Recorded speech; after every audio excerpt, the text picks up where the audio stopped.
Effective mga friends. Mane and tail shampoo. Dati, akala ko to shampoo ng kabayo kasi may kabayo.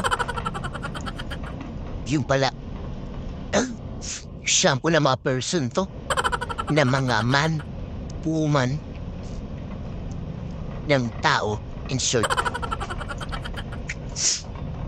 Kaya siguro nilagay na kabayo kasi yung kabayo, nakitibay ang buhok, makakapal, tsaka shiny. Kaya ito ang ginagamit ko ngayon. Medyo may kamahalan siya kaysa sa ordinary mo shampoo. Kasi effective to. Pampatibay ng buhok, pampakapal, pampalabo ng buhok, at saka pang shiny. At kakatulong din siya pampahaba ng buhok.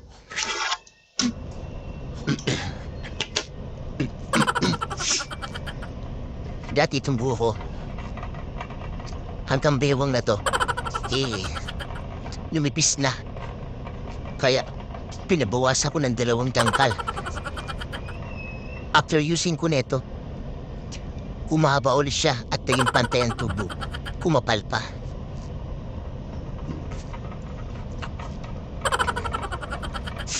Tigit sa lahat, yung hairline ko, ang taas na neto.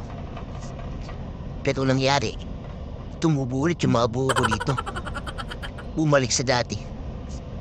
Kaya maganda itong shampoo na to.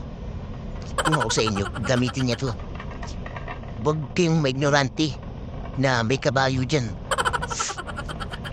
Shampoo talaga ng tao to, ng mga person, ng mga human being. Ha? Hindi sa kabayo. Huwag yung pansin yung kabayo dyan. Pang tao talaga to. What?